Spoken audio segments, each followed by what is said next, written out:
October 1965 in Pawnee, Oklahoma.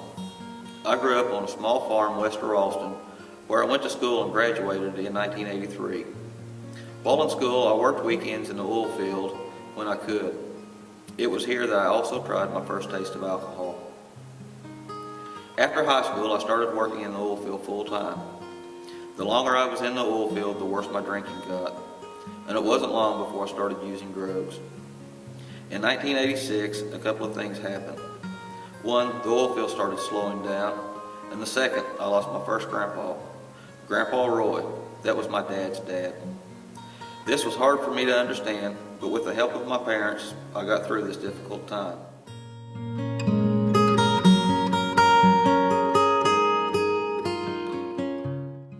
The oil field slowed down to the point where I couldn't find work, so I decided to go to trade school and learn the basic skills for auto mechanics. I started working part-time for the city of Stillwater and was hired full-time in December 1988. I had been there a year when I lost my grandmother, my mom's mom. I didn't believe it when my aunt told me it was my grandma. Grandma always told me to spend time with my granddad because his health was not good. So when she died, I spent all my weekends with my granddad. In March of 1992, I lost my Grandpa Joe. He was my mom's dad. This was too much, too fast for me to handle. And I found myself doing my best to separate myself from everyone.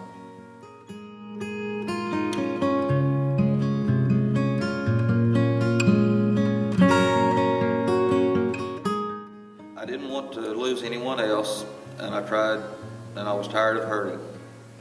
At this time, I started drinking almost every day. This continued until we found out Dad was sick. He had an oversized heart. I slowed down on my drinking and started spending more time with him. He died in July 2000. I went back to drinking heavy, and in the summer of 2001, things were closing in on me. One night about 2 a.m., I was drunk, and I called my brother and told him I had to go talk to Dad. He told me not to do anything, and he drove to Stillwater and got me. After a few days at Mom's, I returned to Stillwater and worked. I was struggling with lots of anger and questions and didn't understand why God would allow all this to happen. It seemed like everyone I was close to, I lost. This was a hard time.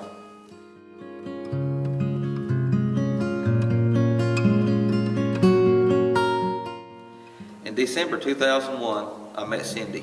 She started changing my life right away. January 2002, she and the kids moved to Stillwater so we could be together. At this time, my drinking started slowing down again.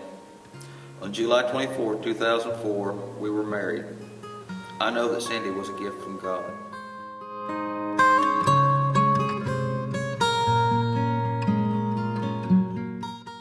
In 2006, we moved from Stillwater to the Morrison area. Once here in Morrison, we got the kids in school, and it wasn't long before we ran into friends, Duke and Shannon Renfro. Shannon invited us to church. We talked about going to church, but never did. Tragedy struck the Renfros, and we stayed back for a while and didn't start coming till 2011. This past fall, we were attending Sunday school where Russ was teaching a prayer class. On Thanksgiving Day, we were at Mom's. Cindy and the kids went home early, and I stayed to finish watching the Cowboys game. After the game, I started home. The radio wasn't coming in, so I turned it off. At this time, I remembered how Russ said in Sunday school about prayer, and sometimes driving down the road was the best time he had to spend with God. I started praying. This was the first time I took to praise God and confess my sins.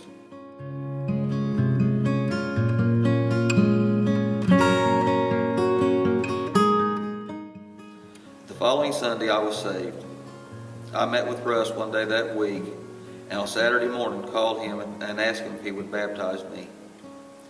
That night, Sue gave birth to our grandson, Axton. I was baptized on the day my grandson was born.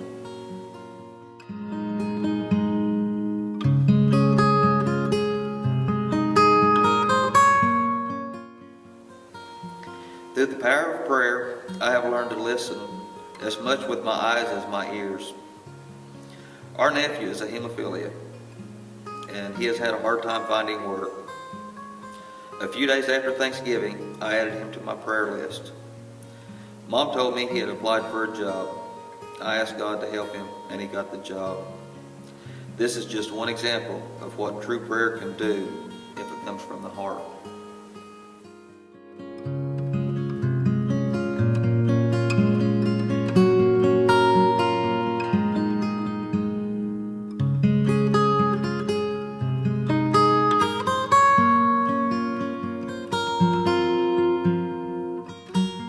Greg, I appreciate you sharing your story with us. And what I want to do over the next few minutes, I just want to ask you a few more questions, go a little bit deeper into your story.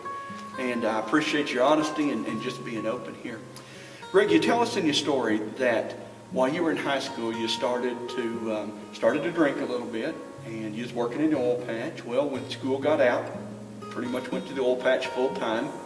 And while you were in the oil patch, you started to drink a little bit more after high school, and your drinking eventually turned into drugs, and that's where you found yourself.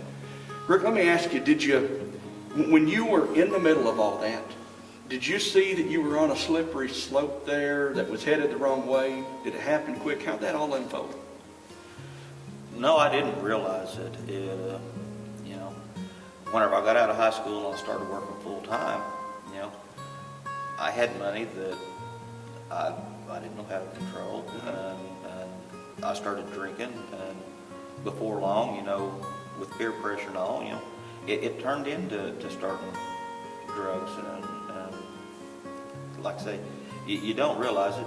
I was only 18 or 19 years old, and I got in way over my head. I was running around with people that I'd known for years, that I trusted, and I got in over my head, and you don't realize it until you're there. Yeah. Happened really quick, didn't it? Oh, yeah. Greg, in your story you tell us that you lost your grandpa Roy. And then you said your grandma on the other side passed away. And your grandpa Joe. Wasn't long after that your dad got sick, and you ended up losing your dad. And that's a lot of loss. That was a lot of loss of folks that were really close to you in a short amount of time.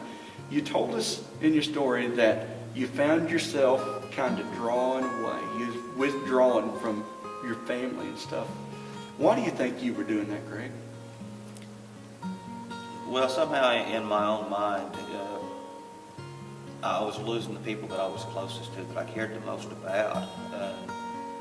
I just felt if I started separating myself and I tried not to care, I'd quit losing people. Okay. You told us there that after you lost your dad, you were really angry, and I understand where you're coming from there. But who were you angry at? What was happening there when you were angry? Well, I was getting angry, with losing my grandparents, and especially my grandpa Joe. I was really close with him. But when I lost God, or when I lost Dad, I went from being angry to being mad. And I was mad at everybody. I was mad at everything. I was even mad at God. Yeah, it was a whole lot to deal with in a short amount of time, wasn't it? You said that when your dad passed away, you found yourself not only angry and mad, but you found yourself drinking more and even heavy at times. And Greg, you tell us in your story that one night about 2 o'clock in the morning, you called your brother Ronnie, and you called your brother and you told him that you were going to go and talk to your dad. Greg, you were talking about suicide at that time, is that right? Yeah, I was. I'd already loaded the gun, and I was going to go visit with Dad and the people I lost. All right. Greg, I know this is difficult. Again, I want to just say thank you for being open here, because I know that there's other people that have had those thoughts, and there's other folks that are dealing with it even now. I want to ask you a couple more questions there. about that. Why do you think you called your brother there in the middle of the night that night? There could only be one reason. I mean, you know, it had to be God stepping in saying, you know, wait, stop what you're doing and back up. You know, God stepped in and told me, you know, I'm not done with you. I have plans for you. Wow. You know, Greg, that's an amazing thing, because you weren't walking with God at that time. And even by what you just said, you were even angry with God. Yet now as you stop and you look back, you credit God for stepping in there, even when you were distant from Him. Is that right? Oh yeah. I don't believe anybody but God could have stopped me from going through with what I had in my mind that I was going to do. All right. Let me ask you one more question about all that, Greg. And what would you say to the person that may be watching this, who may be going through some of those same thoughts and those same difficulties right now? What would you say to them to encourage them? Well, it's all about God. You know, you got to take time and you got to get with God. You know, sometimes you know you need to get with a counselor or something to help get you slowed down and straighten back out. But you know, get with your pastor and get right with God, and life's going to start making a whole lot more sense. All right. Let's switch gears here, Greg. I want to talk for a few minutes about your life changing. And you said in 2001, Cindy and the kids came into your life, and from that point forward, your life was totally different. Tell us about that. Well, Cindy and the kids give me a different role to play. You know, I never had to be responsible for anybody or anything but myself. Cindy and the kids changed all that. God put them in my life for a reason. It was just a blessing that I don't know how to explain. Yeah. It's a great feeling for me, and like I said, I just don't know how to explain it. Yeah. They're a great gift from God, and I hope folks can see the smile and the way your eyes light up when you start talking about Cindy and the kids. What a blessing they are. I know that they are to you. Greg, I know that prayer has been huge in your life over the past several months as you've been just drawing closer to God. You said during Thanksgiving you were up at Fairfax. You were up visiting your mom, and on the way home, the kids and Cindy had already headed out in front of you, and you were in the pickup by yourself. Couldn't get the radio to come in. Couldn't find a station that would work. So you just said you turned it off, and I like how you say it. You said it's the first time that you really took to praise and thanksgiving, confession. Tell us a little bit about that ride home. Well, you know me, and you know that I grew up in that area, and I've listened to the radio up there all my life. Whenever it wasn't coming in, to me it had to be God saying, you know, you've been hearing my word, now it's time for you to talk to me.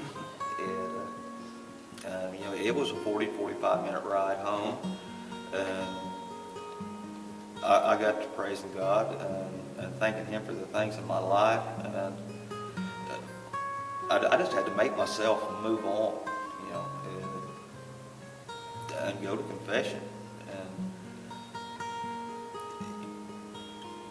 I got to talking to God and confessing the things that I've done and things I needed to get square with Him on. Yeah. And it seemed like that 40 to 45 minute ride was over in 10 or 15 minutes. Yeah. It seemed like I just got started and I was home. You were there. You know, you said that next Sunday, after that pickup ride home and that just encounter, I mean, we're just going to call it an encounter with God there in your pickup, that you asked Jesus Christ to be your Lord and Savior, and you were saved. Now this is interesting because, Greg, you'd been in church here at Hilltop for about a year. You and Cindy and the kids had joined the church, and I know that even at that time I'd ask you, said, Greg, is Jesus in your heart? And you'd said, yeah. But something happened in that pickup, and that experience took place, and it was different, and you realized that you really needed to put Jesus first. Tell us a little bit about that. Well, through the praise and thanksgiving and confession and all, there was a burden lifted from my heart, off my shoulders, and God had stepped in, and I knew that things was different, and I knew God was first now. Yeah. It's just a great feeling. Let me ask you one more question about that, Greg, and I love this. I'm going to read it because I want to get it just like you said it in your story. You said that as you've been praying, and again, I know prayer's just been crucial here in your growing. You said that you've learned to listen to God with your eyes as much as with your ears. I love that. Tell us what you mean by that. Well, it's just, if you ask God things, you got to be patient, and God's going to answer you. And He's not going to tap you on the shoulder to let you know how it is. It was just like my nephew getting the job. He didn't say anything to me. I seen it. He showed me. Yeah. It just, between him going to work, it's just an amazing thing. But you have to be patient, and you have to look around to see the changes coming. And you talk to God and you ask Him for things. Be patient and watch, because He's going to answer you. Yeah. That's neat when we can see God working. Greg, I want to say thank you for just being open and honest with us, sharing your story. I know that it's going to touch a lot of folks in the days ahead. I really appreciate that. Thank you, Russ.